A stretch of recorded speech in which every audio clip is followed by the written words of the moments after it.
हिंदू महाकाव्य रामायण के अनुसार लंका के राजा रावण की रानी के रूप में मंदोदरी को वर्णित किया जाता है।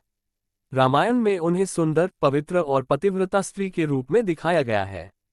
उन्हें रामायण काल की सबसे सुंदर पंचकन्याओं के रूप में जाना जाता है और मान्यता है कि उनके नाम से कई बाधाएं दूर होती हैं। आइए जानें रावण की मृत्यु के बाद मंदोदरी के जीवन के बारे में कुछ प्रचलित कथाओं के बारे में। मंदोदरी असुरों के राजा मायासुर और अप्सरा हेमा की बेटी थी। मंदोदरी उस समय की सबसे सुंदर और गुणवती स्त्री थी। इसी वजह से लंकापति रावण ने उनसे विवाह किया और वो लंका की पटरानी बनी। क्या आप जानते हैं रावण की मृत्यु के बाद उनकी पत्नी मंदोदरी का क्या हुआ?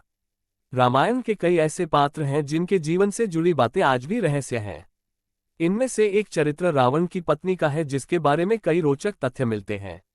आइए जानें रावण की मृत्यु के बाद के उनके जीवन के बारे में। रामायण ग्रंथ में न जाने कितनी ऐसी कथाएं हैं जिनके बारे में आज भी पूरी तरह से जानकारी नहीं है। ऐसी ही एक कथा है रावण की पत्नी मंदोदरी के जीवन और रावण की मृत्यु के बाद के उनके जीवन के बारे में। हिंदू महाकाव्य रामायण के अनुसार लंका के राजा रावण की रानी के रूप में मंदोदरी को वर्णित किया जाता है। रामायण में उन्हें सुंदर, पवित्र और पतिव्रता स्त्री के रूप में दिखाया गया है। उन्हें रामायण काल की सबसे सुंदर पंचकन्याओं के रूप में जाना जाता है और मान्यता है कि उनके नाम से कई बाधाएं दूर होती हैं। आइए जानें रावण की मृत्यु के बाद मंदोदरी के जीवन के बारे में कुछ प्रचलित कथाओं के बारे में। कौन थी मंदोदरी? मंदोदरी असुरों के राजा मायासुर और अप्सरा हेमा की बेटी थी। मंदोदरी उस समय की सबसे सुंदर और गुणवती स्त्री थी। इसी वजह से लंकापति रावण ने उनसे विवाह किया और वो लंका की पटरानी बनी।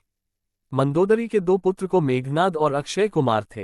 हालांकि कुछ पौराणिक कथाओं में माता सीता को भी मंदोदरी की पुत्री के रूप में वर्णित किया जाता है।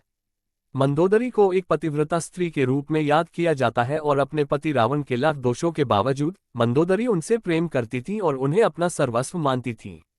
यही नहीं, मंदोदरी रावण को हमेशा सन्मार्ग पर चलने की सलाह देती थी। रामायण में रावण के प्रति उसके प्रेम और निष्ठा का वर्णन मिलता है। मंदोदरी ने ही करवाया था पति रावण का वध। रावण की मृत्यु के बाद मंदोदरी का क्या हुआ? पौराणिक कथाओं में बताया जाता है कि रामायण काल में प्रभु श्री राम ने जब रावण का वध किया उस समय लंका में सिर्फ रावण के भाई विभीषण मौजूद थे। उस समय राम जी ने विभीषण का राज्याभिषेक कर दिया और उन्हें लंकापति नियुक्त किया। उस समय मंदोदरी ने विभीषण की शरण ले और उनकी पत्नी के रूप में जीवन व्यतीत करने लगी। हालांकि रामायण में इस बात का कहीं बहुत ज्यादा जिक्र नहीं है और कुछ लोगों का मानना ये भी है कि रावण की मृत्यु के बाद मंदोदरी ने मृत्यु को चुना और वो सती हो गई।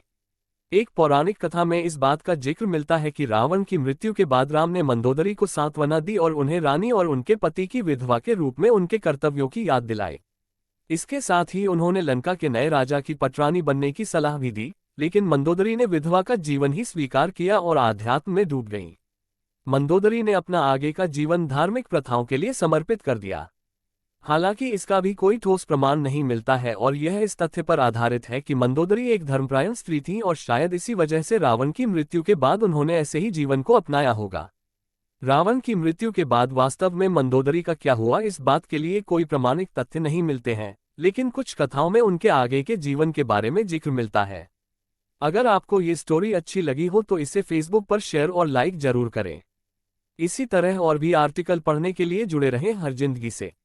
अपने विचार हमें कमेंट बॉक्स में जरूर भेजें।